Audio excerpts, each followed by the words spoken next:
Teacher जो हैं उनकी आपसी लड़ाई के चलते जो बच्चे अपना करियर दांव पर लगाकर एक तरह से अपने में एक एंटी माहौल बना चुके हैं। ये लड़ाई वर्चस्व की लड़ाई है।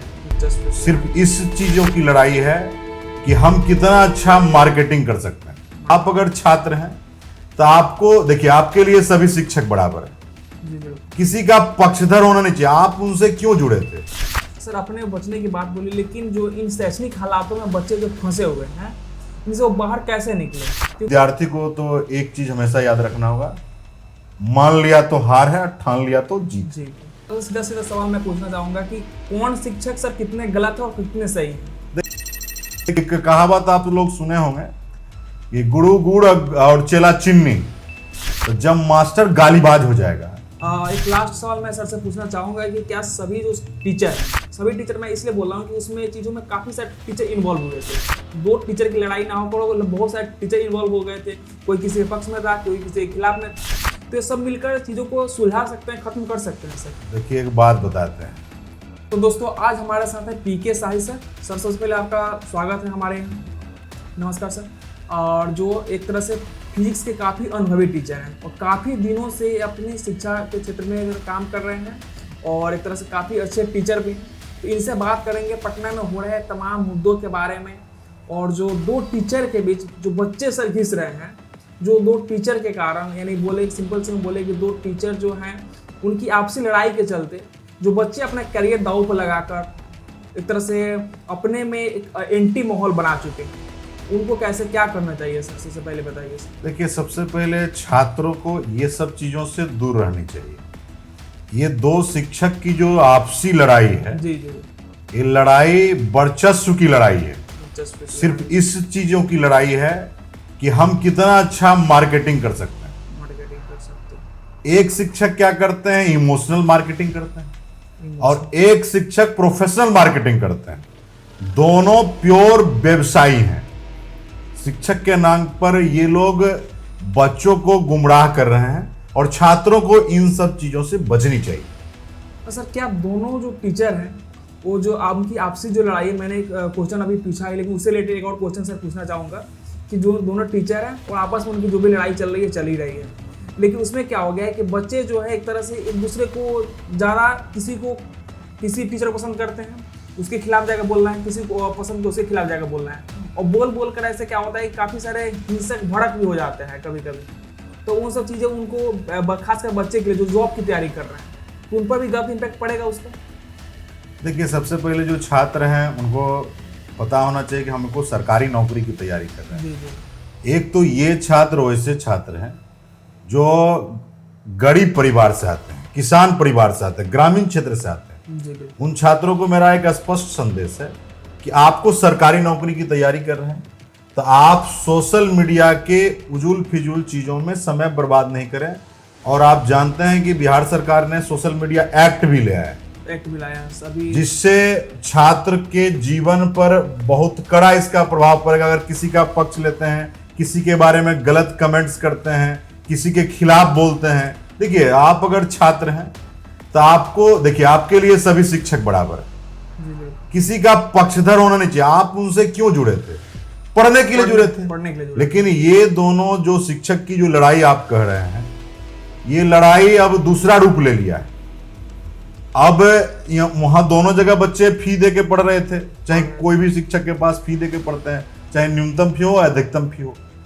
अब हो क्या रहा है कि दोनों शिक्षक अपने अपने क्लासरूम में आते हैं और रोज 10-20 बात इधर उधर का करते हैं, जिससे छात्रों को तो प्रभावित कर रहे हैं और छात्र के फ्यूचर को ये लोग बर्बाद कर रहे हैं। छात्रों को मेरा एक स्पष्ट संदेश है कि आप इस सब फिजूल चीजों से बचें और अपनी तैयारी को, आपको कहाँ लगता है अच्छा हो, आज तक कल तो ऑनलाइन माध्यम है। आज दिल्ली के शिक्षक से या बिहार के शिक्षक से कहीं भी आप घर बैठे भी पढ़ सकते हैं। तो इसलिए छात्रों को ध्यान देना चाहिए हमें पढ़ाई कहाँ से मिलेगी। ये नहीं कि हम फलना सर के फैन थे, फलना सर से पढ़ेंगे। भाई आपकी जीवन शैली पर बहुत बुरा प्रभाव पड़ रहा है, इसलिए इनको बचने की जरूरत है। सर अपने बचने की बात बोली, लेकिन जो इन शैक्षणिक हालातों में बच्चे जो फंसे हुए हैं इनसे वो बाहर कैसे निकले, क्योंकि चाहकर भी कुछ लोग निकल नहीं पा रहे हैं। देखिए विद्यार्थी को तो एक चीज हमेशा याद रखना होगा, मान लिया तो हार है, ठान लिया तो जीत। जी तो अगर वो छात्र चाहते हैं कि हमको अपनी करियर बनाना है,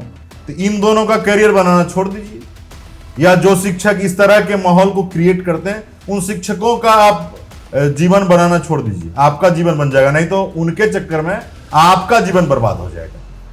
चलिए सर, तो सीधा सीधा सवाल मैं पूछना चाहूंगा कि कौन शिक्षक सर कितने गलत है और कितने सही है? देखिए, किसी शिक्षक को गलत सही करना एक कोई पैरामीटर नहीं है, लेकिन शिक्षक जिसे हमने देखा कि एक शिक्षक हैं, एक पॉडकास्ट में गए थे, गालियों का एक लिस्ट डिक्शनरी बना दी। काफी उसकी आलोचना भी हुई। तो आप बताइए कि शिक्षक, एक कहावत आप लोग सुने होंगे कि गुरु गुड़ और चेला चिन्नी, तो जब मास्टर गालीबाज हो जाएगा तो बच्चा तो महागालीबाज हो जाएगा। सोचिए कि सोशल मीडिया पर वो शिक्षक खुलेआम गालियों का डिक्शनरी बना दिया, तो ये शिक्षक की एक भाषा नहीं हो सकती है। और भी शिक्षक हैं जो अपने भाषा पर कंट्रोल नहीं करते हैं, रोज आएंगे एक ही बात कहेंगे, हमको ऐसे करे। भाई, देश में कानून है, आप कानून से लड़िए। हमारे जुबान से ये चमड़ा का मुंह है, आपको भी है, हमको भी है, सबको है। बिल्कुल सर। कुछ भी किसी पर आरोप नहीं लगा सकते, उसके लिए सिस्टम है। आप सुप्रीम कोर्ट जाइए, हाई कोर्ट जाइए, सिविल कोर्ट जाइए, आप जाइए, वहां न्याय मिलता है। देखिए, एक बात स्पष्ट रही कि देर है अंधेर नहीं है। न्यायपालिका पर अगर आपको विश्वास है, आप अगर संविधान को मानते हैं, तो आपको न्यायपालिका सिस्टम से आप न्याय लीजिए। लेकिन आप रोज बच्चे को इमोशनल कार्ड खेलना है ना, एक आदमी पुलिस पर ज्यादा प्रभाव बनाना, तो ये सब बिल्कुल गलत है। इसलिए टीचर को खराब और सही कहना बिल्कुल सही नहीं है, लेकिन छात्रों को समझने की जरूरत है कि हमारे लिए कौन अच्छा और कौन खराब है।